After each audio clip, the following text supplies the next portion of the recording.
Francis, congratulations on winning the title. It's been quite the journey for you to get here, and I'm sure it's still kind of all soaking in. But what are the emotions right now that you got that belt on the table next to you? Thank you, John. I mean, I feel great, man. You know, it's been 3 years that I've been living without it. I always thought that I could have it 3 years ago. So tonight there wasn't a place for mistake. So as me and my team, we've been working as it was like on my corner, always remind me to calm down and execute the game plan well, perfectly, and here we are. Yeah. I'm sure you'll want to go back and watch it and break it down, but overall it seemed like a pretty flawless performance. Patient, very mature. How did you feel about your performance in there? Did it play out the way you wanted it to? Yeah, absolutely. I mean, as I said, the game plan was to be relaxed, not to rush at all, calm down, and because my team, they know that that's the moment that I have the best of myself when I'm relaxed. I'm not rushing to cut someone's head. We know that you have the power to knock out anybody, but I'm curious, when you stuffed the takedown, you got that, you showed the defensive wrestling. How much did that mentally do for you in that moment to say, oh, I'm ready, I've got this? At that specific moment, I didn't think about it, because in the past few months, I've been stopping a lot of takedowns, and that has been like the most part of my training. I mean, I had a training camp before a training camp. I've been working on my wrestling for like 6 months, even before the fight. So at that moment, I didn't think about it. What I thought about it was how he was able to like take shot and like still going. But I'm like, I've been here before, and he's tough. I know he's tough. There's nothing surprise about it. Don't get so, overwhelmed. Calm down and reset. Yeah. We saw the emotion in the cage with you and your team. I'm sure you wish you were champion 3 years ago, but in some ways, I mean, do you feel like you appreciate the accomplishment more because it didn't come so fast? You fell short and had to work your way back up. Do you feel like maybe you appreciate it more? Yeah, definitely.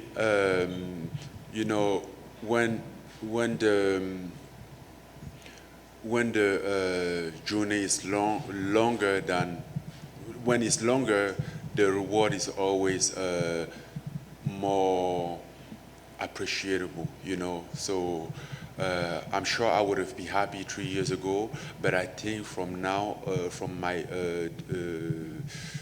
I have a different perspective about this, being happy about my improvement and how I can do fighting wise, my fighting IQ, see how I can go out there being very patient. So I'm also happy about my performance, even though it didn't last long, but I'm happy that I was able to calm myself and calm myself down, like, okay, listen to what your corner are telling you, like calm down, you get this, you have 25 minutes, you don't have to rush, and it could happen anytime within 25 minutes.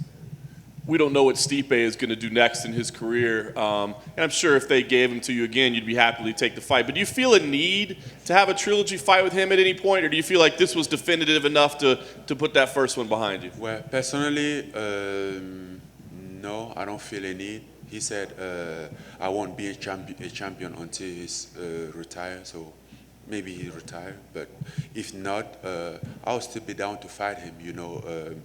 I lost against him, and he stand at the greatest heavyweight of all the time, so it makes sense for me to still fight him if needed.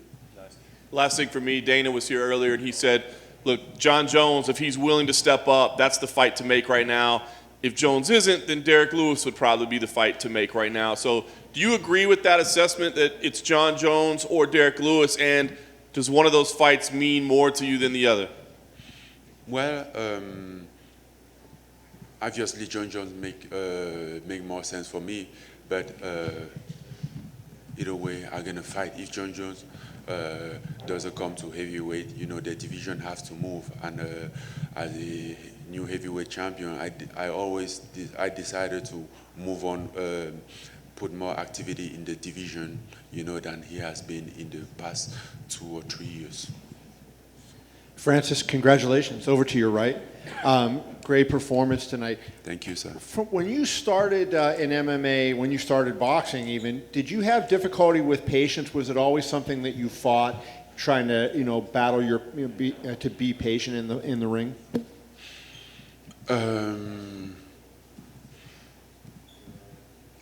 I think so. Yeah, I think so, because I didn't have a good understanding of like controlling a time, you know. I was going there not to fight during the time, but to fight instantly and, you know, rushing there. I didn't understand the patient part of it, the fight IQ, how they call it.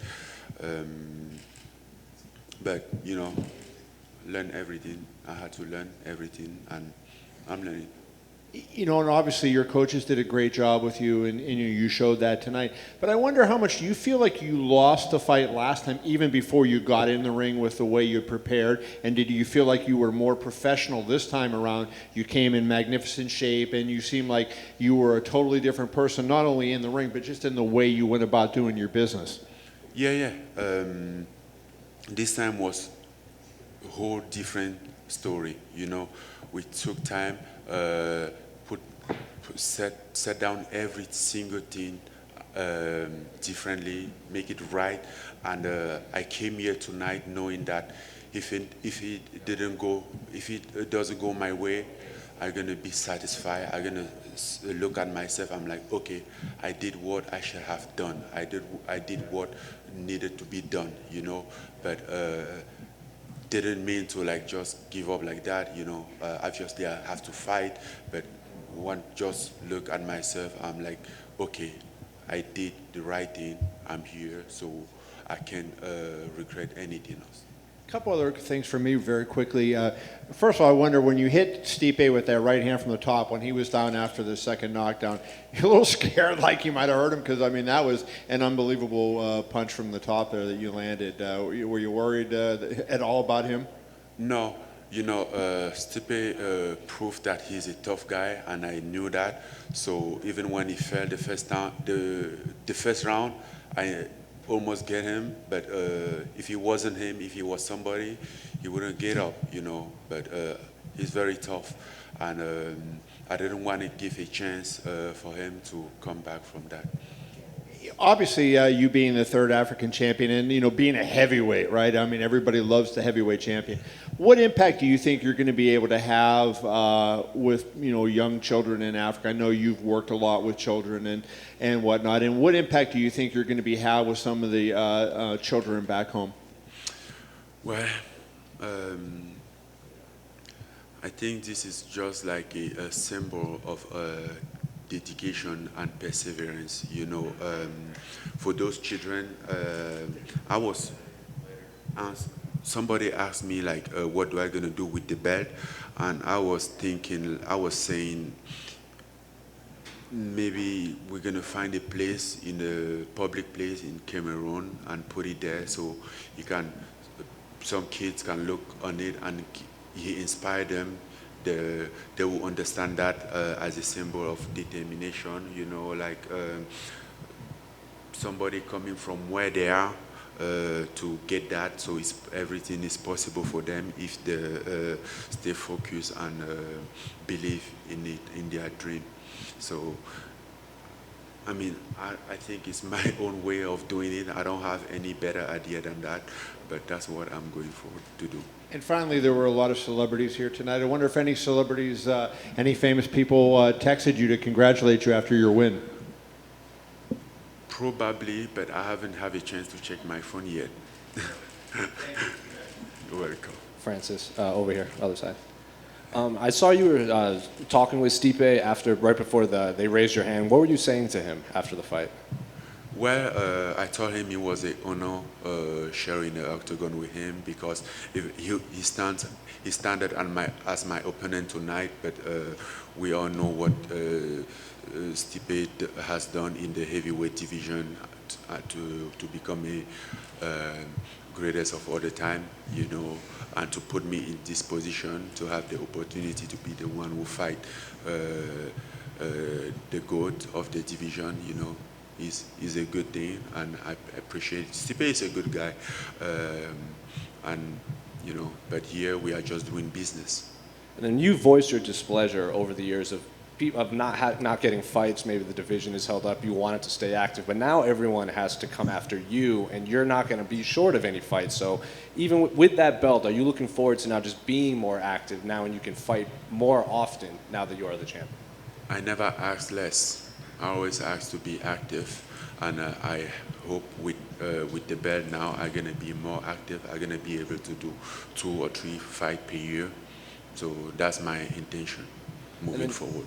Before this fight, you gave an interview with Brett Okamoto of ESPN where you're saying, when you think of your childhood, you said there was something missing in your life, and maybe this UFC belt would fill that gap, and you could show people from your childhood that you weren't all that bad. So now that you have the belt, have you really thought about that, of filling that gap you didn't have as a kid?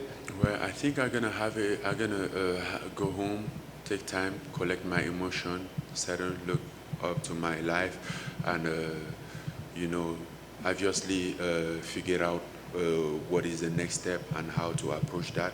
But yes, this should be it. You know, this has always been my own dream to deal with my childhood. I think I always felt like I needed this to be in the first stage, as I promised myself 20 years or so ago, to become a champion, a world champion, to step and stand in the first step to prove those people who were looking at me like I was nothing, that I was something. You know, I didn't just have a chance as them. I was just a kid who, you know. So yeah, I think so. Hey, Francis. Stipe came into this fight weighing 234 pounds. Did you feel a bigger size advantage, a much more noticeable advantage than him inside the cage? No, I feel size disadvantage because I wanted to get lighter than what I was.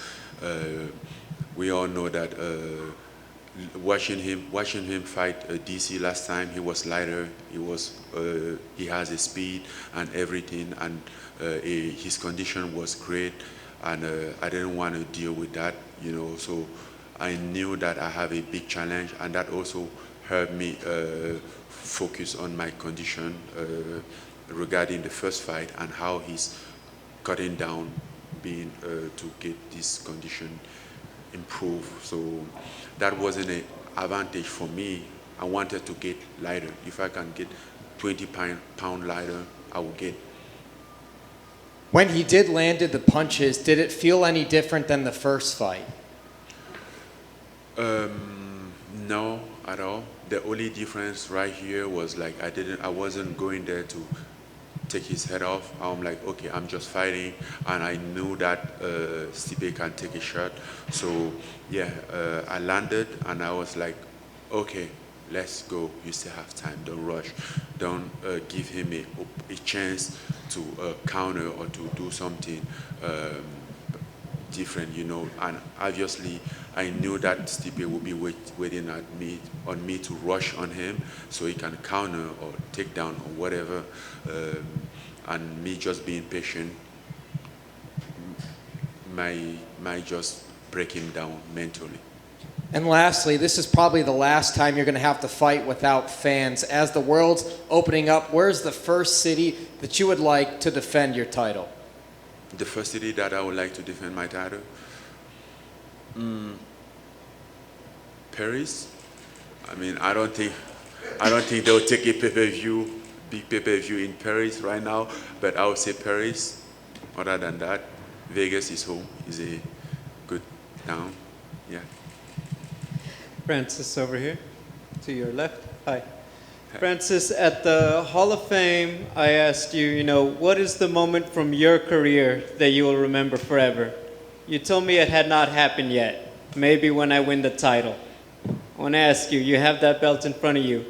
Tonight, is this the moment from your career that you will remember forever? My career hasn't done yet, so there's still a lot of things we can be. I'm expecting way more going forward, maybe way better than this. So I still don't know. Secondly, this is a big moment for you. I know you said you haven't been able to check your phone yet. When Francis Ngannou is finally alone, who's the first person that he's going to call on the phone? I called my mom already. I wasn't able to talk to her because she was in the middle of party. It was going crazy over there. We couldn't talk, but at least she saw the belt. Have you imagined, like, is it going to be on the pillow next to you tonight? Have you figured out what you're going to do? It's gonna be home, you know. It's great, but this is just a mirror, you know. The most important thing is the principle behind it, you know, the idea, the reason why you are a champ, the title, you know. So I might sleep with him. I will sleep with him definitely, but Congratulations. thank you. Francis in the back, to your far left. So a lot has been made of your team, Dewey and Eric, and the adjustments that were made from the first fight to this one. What was that part of the journey like for you? What did you have to buy into in order to achieve what you did tonight? Oh, everything. Because the first time I didn't do anything right. You know, like thinking about that fight, it was a whole mess. The whole process. I showed up that night, didn't even know what I was here for, didn't have an emotion, you know, because it was just all over. I was lost in between all this. You know, this time I took a time, collect myself, approach this differently, and I will appreciate it differently. We were missing the fans tonight, but do you feel like having your title shot here in Apex and really being able to hear your corner, did that help you? I don't know. I think everyone can hear his corner when he's calm, when he's not rushing, you know, because they are closer and you kind of like get used to their voice during like practice, and that's what we do. You know, like the first thing that happened when we get in the octagon, I look up when my corner, I see it, so I knew that that's where I'm gonna be looking for and trying to get in a voice from. Last question for me is Dana has referred to Stipe as the greatest UFC heavyweight of all time. Given your dominant performance tonight, where does that put you? I think there's still no doubt that Stipe is the greatest of all the time. You know, as his resume said, and nobody hasn't taken that from him. We're gonna see what's happened moving forward. You know, me fighting, defending the title, and from there we're gonna know where is my position. Francis, you've talked a lot about the first fight against Stipe, but after the fight, you were talking to Rogan. You actually mentioned the date, you know, January 20, 2018. How often have you thought about that date? How often have you thought about that fight? I thought about it. I don't know. I don't think I ever think of putting down the frequency of the thought about that fight, but I thought about it. Basically, when it comes to like fight, when I think about the title or all those stuff, I mean, I don't know how often, but all the time. And your journey has been documented, all the places that you've been and how you got here. But how important was Las Vegas? Like, how important has Las Vegas been settling here, finding a home, establishing yourself? How important has that been to your career? Everywhere has been very important for me. Las Vegas has been very important because as a nomad, I have a ability to make everywhere that I am look at like home. And today Vegas is home, and it's giving me everything that you can take from home. But 4 years ago, it was Paris, and Paris was home also. So, yeah. And are you going to take time to celebrate, or are you already thinking, next fight, getting ready, getting back in the gym, getting ready? I mean, I'm definitely gonna take some time to rest, some time off. That's obvious, knowing that I've been in the very long training camp. I was very exhausted at some point, but I would like to fight as soon as possible, so I'll be ready by summer, July or September, I think, or August, I think. So my last thing is, obviously tonight you've won the title, all this craziness is going on. Have you thought about the moment, like when you wake up tomorrow morning and realize, like, oh yeah, that happened?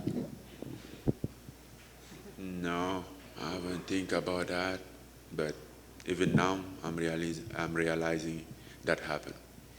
There's no doubt about it. Thanks, man. Francis over here to your right. You got Kamaru Usman in your corner tonight, of course. So, what did you guys say to each other after you won tonight? Well, we just say three. Meaning three African champion, and that was coming up here. I had that pressure on my shoulder, and I was afraid of letting them down, since they were expecting me to become champion and join them as an African champion in our own sort of like association. And now that you have accomplished that, and there are three, what does that mean to you? It's very important. It's a hope. We stand as a hope for a whole continent when it comes to sport. We stand as a hope for all those Africans out there who doesn't have a chance and opportunity, and we just want to put them in the map. We just want to get the UFC, go there, make an event in order to give them hope, to make them believe in something, and for those who are training, so they can have an extra motivation, knowing that training can one day